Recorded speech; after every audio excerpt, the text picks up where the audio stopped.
యాక్చువల్గా మీరు చెప్పినట్టు టిల్లు మీరు అనుకుని చాలా పెద్ద హిట్. సో రెండోది చేయడం అన్నది చాలా భయంతో కూడిన అవునండి ప్రయోగం. సో ఆ భయమే మిమ్మల్ని ఈ సినిమాలో అడల్ట్ డోస్ లేదా యూత్ డోస్ పెంచేలా చేసిందా?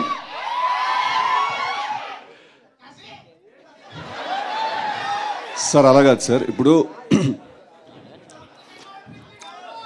ఇప్పుడు ప్రతి సినిమాకి ఒక నేచర్ ఉంటుంది sir. Firstly I strongly disagree with the phrases that you have used, adult dose or youth dose. రెండు వాడా. ఏంటంటే ఇంకో డోస్ ఏంటండి? Youthful dose. Correct sir. Adult dose is wrong sir, youthful dose is correct sir. Right. రెండు వాడా. So అరే so కాదు sir, ఇప్పుడు ప్రతి సినిమాకి ఒక నేచర్ ఉంటుంది సార్.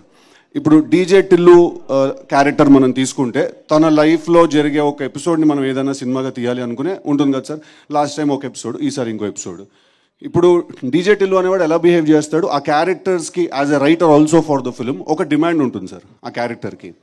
ఇప్పుడు డీజే టిల్లు అనేవాడు ఒకలా బిహేవ్ చేయాలి సార్. వాడు పొద్దున్నే లేచి తలస్నానం చేసుకుని వాళ్ళ కులదైవం గుడికి వెళ్ళి నల్ల నువ్వులు తెల్లపాలు నైవేద్యం కింద పెట్టి వాడు సాయంత్రం 6 గంటల వరకు ఉపవాసం ఉండి అల్పాహారం చేస్తే పెద్దగా బాగోదు సార్, చూసే మీకు చేసే మాకు కూడా. ఆ క్యారెక్టర్కి కొన్ని బౌండరీస్ ఉంటాయి సార్, వాడు దాంట్లోనే ఉండాలి సార్. మీరు యూత్ డోస్ ఎక్కువ ఉందంటారు సార్, అదే యూత్ డోసు వాడు ఎంత మోసపోయాడు అనే దాంట్లో కూడా ఉంటుంది, వాడు ఎంత బాధపడ్డాడు అనే దాంట్లో కూడా ఉంటుంది, వాడు మనసు ఎంత గట్టిగా విరుగుతుంది అనే దాంట్లో కూడా ఉంటుంది సార్. అదే youth dose. So sir romance చేస్తేనే మనసు విరుగుతుంది సార్. సో ఫస్ట్ అది చేసిన తర్వాత you can move on to that.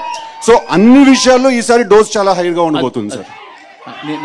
నేను అనేది దిల్లు క్యారెక్టర్ పార్ట్ 1కి పార్ట్ 2కి చాలా తేడా ఉంది కదా అంటున్నాను. టిల్లు క్యారెక్టర్లో ఏం తేడా లేదు సార్, బట్ వాడున్న కథలో చాలా తేడా ఉంది సార్. వాడు కలిసిన మనిషిలో చాలా తేడా ఉండబోతుంది సార్. తను కలవబోయే తన ఫీమేల్ కౌంటర్ పార్ట్ని తో ఉండే జర్నీలో చాలా తేడా ఉండబోతుంది సార్. సో ఈ తేడాంతో అనుపమాలు వచ్చిందంటారు. ఏంటండి ఈ తేడాంతో అనుపమాలు వచ్చిందంటారు? అదేనండి, కంప్లీట్లీ న్యూ క్యారెక్టర్ తనది. కంప్లీట్లీ లిల్లీ అనేది it's a fresh character, fresh characterisation ఉంటుంది తనకి. సో టిల్లు అనేవాడిని తీసుకెళ్ళి లాస్ట్ టైం చిన్న స్కూటర్తో గుద్దించాం, ఈసారి లారీతో గుద్దిస్తే ఎలా ఉంటుందా అని. So bigger problem, bigger world చేసామండి అది. సార్ నాగవంశీ గారు, సార్ ఇది యాక్చువల్గా చాలా ఎక్సలెంట్ డేట్ మీకు దొరికింది. ఎందుకంటే లాస్ట్ 2 months 3 months నుంచి సరైన సినిమా అనేది థియేటర్లోకి రాలేదు. రెండోది మీ ఎలక్షన్స్ వెనక్కి వెళ్ళడం కూడా చాలా పెద్ద అడ్వాంటేజ్. పైగా సెలవులు కూడా స్టార్ట్ అయిపోయాయి ఆల్మోస్ట్ 1-2 తప్పించి.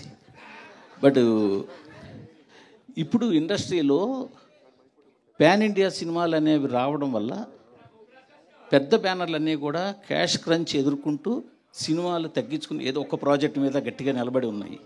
బట్ మీరు మాత్రం కంటిన్యూగా చాలా ప్రాజెక్ట్స్లు చేస్తున్నారు. వాళ్ళకి మీకు ఏంటి తేడా ఏంటి ఎందువల్ల? అంటే ఏ పెద్ద బ్యానర్ క్యాష్ క్రంచ్లో ఉండి సినిమాలు తగ్గించారండి? అందరూ తీస్తున్నారు కదా. అందరి దగ్గర ఒక్కొక్క సినిమా కనిపిస్తున్నాయి కదా పెద్ద సినిమాలన్నీ. పెద్ద అంటే యాక్చువల్లీ ప్లాన్డ్గా ఎక్కువ నెంబర్ ఆఫ్ ఫిల్మ్స్ ఉండాలని కదండి. ప్రాసెస్లో అలా జరిగినాయి. అలా ఒక్కొక్కటి ఇయర్ షూటింగ్కి వచ్చినాయి అనుకోకుండా నాకు అన్నీ. బట్ మీ దగ్గర కాకుండా కంటిన్యూగా ఒక 4-5 ప్రాజెక్ట్స్ ఉన్నాయి కదా.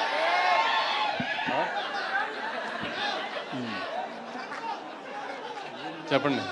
మీ దగ్గర 4-5 ప్రాజెక్ట్స్ ఉన్నాయి కదా. ఈ మిగతా ఏ బ్యానర్లోనూ అన్ని ప్రాజెక్టులు పైప్ లైన్లో ఉండొచ్చు కానీ ప్రొడక్షన్లో లేవు. అదే అంటున్నానండి, కొన్ని పైప్ లైన్లో ముందున్నవి సెట్కి టైంకి వచ్చినాయి కరెక్ట్గా నాకు మీరు అన్న టైం.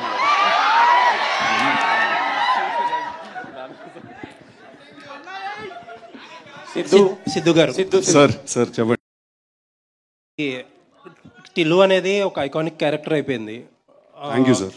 ఓకే, సెకండ్ పార్ట్లో కూడా సేమ్ ప్రాబ్లం, సేమ్ క్యారెక్టరైజేషన్. మీరు అన్నదే ఒక అమ్మాయితో ఇబ్బంది పడతాడో లాస్ట్కి ఏమవుతుంది అనేది ఫస్ట్ పార్ట్ లాగే సేమ్ స్టోరీ. సో ఒక క్యారెక్టర్ ఐకానిక్ క్యారెక్టర్గా ఎస్టాబ్లిష్ అయిపోయినప్పుడు ఆ కథ కూడా సేమ్ అయినప్పుడు ఛాలెంజెస్ చాలా ఎక్కువ ఉంటాయి దాన్ని ఎంటర్టైన్ చేయడానికి. అది కూడా అలాంటిది డైరెక్టర్ మారినప్పుడు ఆ డిఎన్ఏని ఎలా క్యాచ్ చేయగలడు కొత్త డైరెక్టర్? అంటే ఆల్రెడీ పాత డైరెక్టర్ కొంత ట్రావెల్ చేసి అంటే నేను ఎలా దాన్ని నమ్మాను తను చేయగలుగుతాడు అనేది Exactly. నన్ను అడుగుతున్నారు సార్. అంటే మేము ఈ సినిమా యాక్చువల్లీ అది మేము ప్లాన్ చేసుకుని ఈ సినిమా విమల్ చేయకూడదని లేదా ఒక వేరే డైరెక్టర్తో వెళ్ళాలని మేము అనుకోలేదు సార్.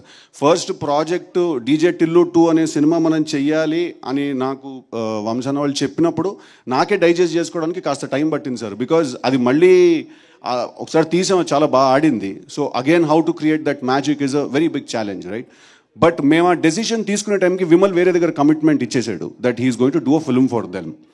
ఆ టైంకి me and Malik were parallelly working on some other story, వేరే ఒక కథ చేద్దామని చెప్పి. సో అప్పుడు నేను Malik we had a conversation and we decided that you know తన సెన్సిబిలిటీస్ అవన్నీ కూడా అంటే ఇప్పుడు క్యారెక్టరైజేషన్లో పర్ఫార్మెన్స్ దగ్గరకు వచ్చేసరికి సమ్ వాటర్ క్యారెక్టరైజేషన్లో పర్ఫార్మెన్స్ దగ్గరకు వచ్చేసరికి probably it comes from me and all of that. But ఒక సెన్సిబిలిటీ ఉంటుంది కదా సార్, తను ఇలా మాట్లాడాలి, ఇలా బిహేవ్ చేయాలి, ఈ కథలో ఇలాంటి పాయింటర్స్ పడాలి అని. ఆ సెన్సిబిలిటీస్ అన్ని డిస్కషన్లో Malik also has the same sensibility. అందుకు we were comfortable going head with him sir. Okay.